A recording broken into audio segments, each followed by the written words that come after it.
Hey there, this is Matt once again, and welcome back to another video. This is a Blu-ray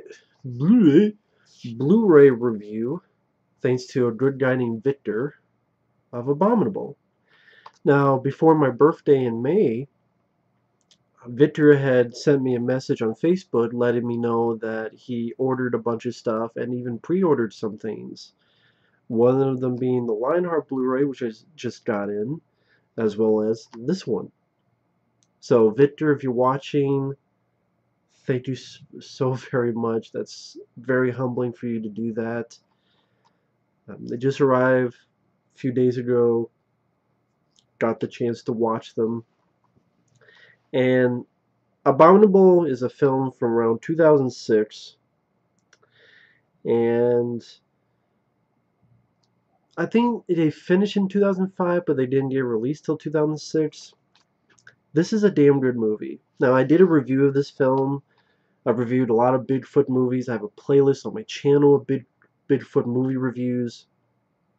This is one of the best ones, easily. One of the best Bigfoot films.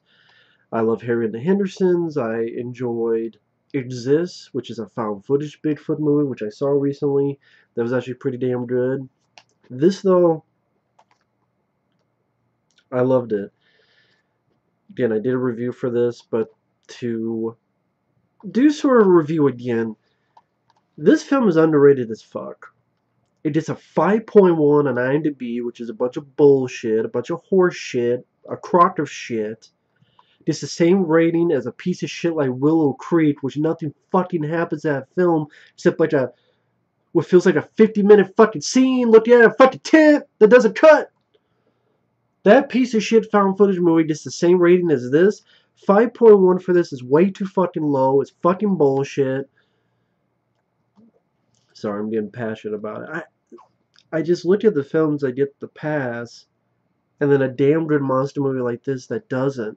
I mean, the cast. You have Matt McCoy, who I remember from Deep Star 6. He does a really good job as the lead. You have Jeffrey Combs, Paul Gleason from The Breakfast Club. He was the principal. Jeffrey Combs, of course, from Reanimator. Lance Henriksen. Rex Linn, who was in Jane Doe Unchained. He was in Cliffhanger. D. Wallace, aka D. Wallace Stone. Tiffany Shepis. It's directed by Ryan Schifrin, who's the son of Lalo Schifrin, who's a very famous composer. Worked on many films. I think even like Dirty Harry, things of that nature. Matt McCoy plays a guy who, after an accident, his wife dies and he is stuck in a wheelchair. He goes to his remote cabin. There's people on the other side in another cabin enjoying their day, their week, their weekend. He looks out with binoculars and he sees someone die. And it plays out like Rear Window, but as a monster movie. And people won't believe him. This person that's trying to take care of him won't believe him. And he has to figure out what to do next. I agree with Fangoria, the best serious fright film ever made about Bigfoot. I agree with that.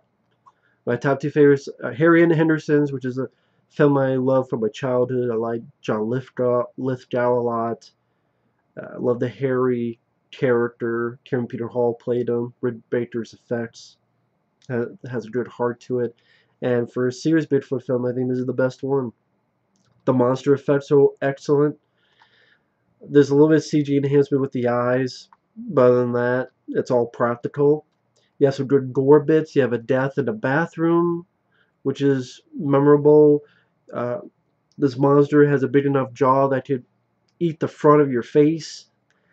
You see that? All done practical. Fantastic. One of the best death scenes ever, in my opinion. It goes at a good pace. It's only 90-some minutes. It's really well shot, especially when you watch it in HD. I could easily say this is a big improvement on the DVD picture quality because they shot in 35mm, and it's a really good looking movie. Some nice lighting of the night sequences and the forest area. just in case, Paul Gleason, he plays sort of a sheriff, a cop. He's in like 3 or 4 scenes. Linn, he's in maybe 2 scenes. Jeffrey Combs, he's in about 2 scenes. Linn Henriksen, he's in 1 scene. So if you're going in for those actors, they're not in the film a whole lot, but it's nice to see them there. But yeah, I think Matt McCoy pulls off the lead performance. He does a great job with it. Very likable character. Feel sorry for. The lady, I think Haley Joel, she did fine. Had no problems with her. Even this poster. This is a poster from back in the day. Beautiful poster. Great poster. So I'm just sort of defending the film for a good 5-6 minutes because the fact I just watched it again. It was a damn good movie.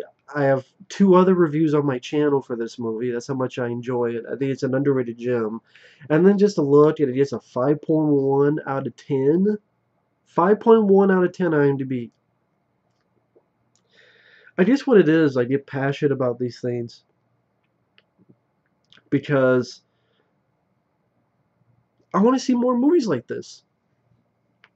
I'm not saying carbon copies. I'm saying the kind of quality. It's an interesting idea to take Rear Window and make a monster movie, just like Road Games. That's Rear Window, but if the vehicle was moving. I mean, if it was in a moving vehicle usually moves. If Rear Window was on the move in Australia, that's a great one with Stacey Keach and Jamie Lee Curtis. Love Road Games. I even liked Disturbia. I know it's supposed to be Ed that hates Shia LaBeouf, but I like Disturbia, I'll admit it. So, and I do like the original Rear Window, so I always intrigued by that idea. I even like this one called Mimic 3, which had a little take on Rear Window. I even liked that movie, so I really am intrigued by the Rear Window type of concept, and it was cool to see that done in a monster movie, Bigfoot level like this. And the actors pulled it off well. The director did a good job. The score, Lalo Schifrin. Never know if it's Lalo or Lalo. Yeah, I think if you're a fan of monster movies, if you're all interested in Bigfoot, if you just like monster movie horror films, this is well worth it. I guess maybe if you're finding to rent or something instead of buying the Blu-ray. But I recommend this. I have since I first saw it. Technically, this would be the 3rd review I'm doing. It deserves it. I love this movie a lot. Deserves so much more than it's gotten. I can't help it. That 5.1 out of 10 just blows my mind. Let's get to the Blu-ray since I spent 8 minutes on the film. Now we'll do like movie and Blu-ray review. Take a page from Pizzow. Feel free to check out Pizzow. Really nice guy, great channel. He did a wonderful review on this.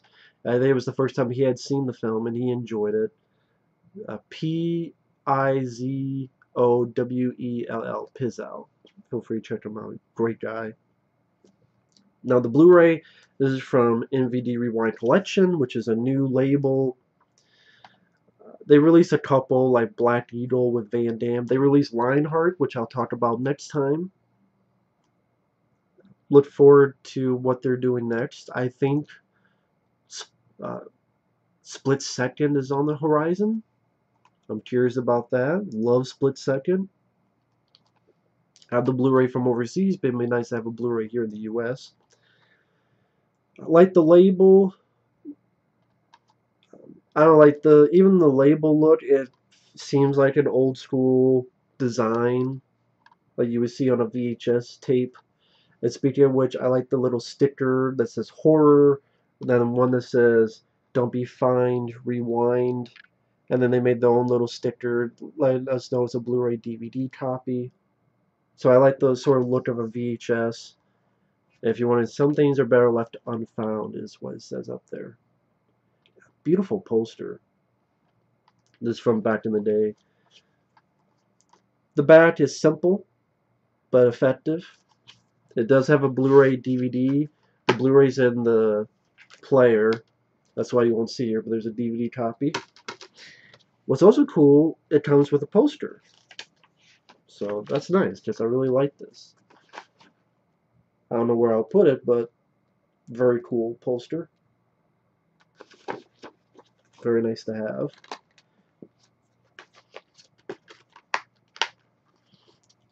Even little thing, I like that it's a clear case, makes it a little bit different. Now, the features. Brand new 2K high-def transfer from the original camera negative. You have the high-def Blu-ray and standard definition DVD presentations of the film, 5.1 surround audio, uncompressed PCM on the Blu-ray. On the Blu-ray copy, there's the two versions of the film. There's a Blu-ray version, and then there is they say 2005 version. Although I thought this came out in 2006, but somewhere around there. It says here 2005. And that's in standard def. That's one issue. I kind of wish, if you don't have the original 2005 version, maybe put that on a Blu-ray quality as well. The difference between the two versions, I didn't see much. I think one, the credits on the high def is faster. Because I was like, wait a minute, this one's an hour and 31, 32 minutes, but yet the original DVD is like an hour and 33, 34 minutes. So it's like a 2-minute difference. And that's because for the fact that the credits go by faster. Like on the original DVD, the credits were really spaced out. I guess because they didn't want it to feel like they were too short, so the credits went a lot slower. But here they truncated the credits, and it's like, don't let the credits be like 4 minutes long. Let it just be like 2 minutes long.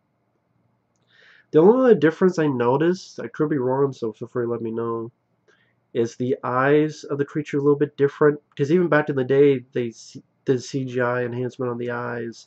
I think here, they try to make it a little bit smaller. Not sure how I feel about that. Not sure.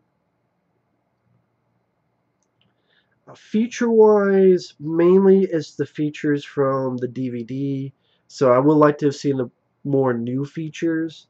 It does have a new intro from the director, which is 8 minutes long, where he talks about the Blu-ray itself, what they had to do to make it in HD. You know, what's different compared to the old one.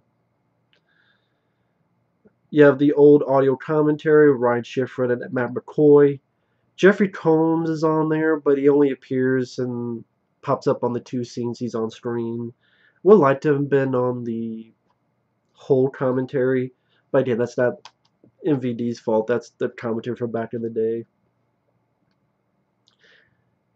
You have the 37-minute featurette, back to genre, making Abominable from back in the day, which that was cool. Deleted extended scenes, outtakes and bloopers. One of Ryan Schifrin's old films, a USC student film called Shadows. Poster, steel gallery, storyboard gallery. You do have 2 trailers for the film in HD, which is nice. That, the 8-minute new intro from the director, and another short film that Ryan Schifrin did, Basil and Mobius, No Rest for the Wicked, a 16-minute short in HD, which actually features Ray Park, who is Darth Maul, Malcolm McDowell, and Kane Hodder. Kind of cool to see the short film. Again, it's only on here because the director did it. But I would like to have seen some more new features on the film itself. Whether it be a new commentary chat with the director, maybe a new interview with Matt McCoy, or a new interview with Jeffrey Combs, or a new interview with some of the crew or cast, or maybe a new interview with the guy who did the effects, who made the Bigfoot creature, or a new interview with... Even if it was just a new sit-down interview with the director, like, I would like to have seen more, like, new interviews. There's really no new interviews, just the new 8-minute intro from the director. Maybe talk about the release of the film. Did it go better or worse than you thought? Maybe have someone like me defend the film since it gets a shitty 5.1 on IMDb. So again, if I have like a top 3 nitpicks, 1, I wish there were new features, like more new features. 2, I'm not sure about the eyes they changed on the creature. I'm not sure about that. And 3, what was the third one I said? I thought I said the third one. I fucking forgot already. Well, again, this is from back in the day, but the commentary, which Jeffrey Combs was in it more, but again, it's not. Or maybe have like a new commentary and have those guys in there. With that said, though,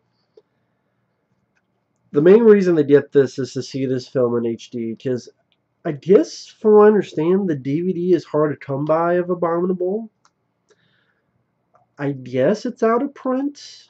I didn't know that, but that's what the director mentions in his 8-minute intro. The way he talks as if, well, people can't find it to watch, people can't find it to buy it. And I didn't know that.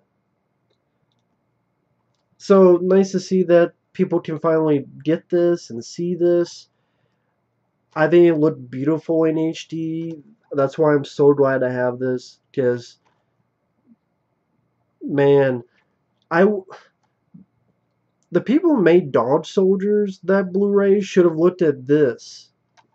I mean, obviously they can't because this Blu-ray had not been out yet, but like the Dog Soldiers Blu-ray, I love Dog Soldiers, but the Blu-ray makes the film look like shit. Makes it look like almost white, like a grindhouse white thing. I don't know what the hell they did. This, though, is not the case. This looks beautiful in HD. It looks like a new film. So, if you're a fan of the movie, it's well worth to pick it up just for the new HD transfer. It made the film look really damn good. And it has the features from the DVD, so you're not missing anything. It was cool to at least get a new intro with the director, to have him talk at least a little bit about the film, as well as nice packaging. I like the packaging. I like the clear, and I like the way they did the cover. Overall, I think if you're a fan of monster movies, if you're a fan of Bigfoot movies, if you like horror films, this is well worth the purchase. Very underrated gem. Glad that it's gotten its due. Yeah, I just wish it had some like new interviews. That would have been nice, but what can you do? So, features I would say is disappointing, but picture quality not disappointing. Oh, I think that was the third thing, is the no, the original 2005 version. Maybe it would have been nice to have that in the HD format in case people do prefer that. But you do have it, but it's in standard def. But yeah, I think this is well worth a purchase. So, thank you, Victor, for giving me this. Thank you all for watching. Take care, and we will see you later. Bye-bye.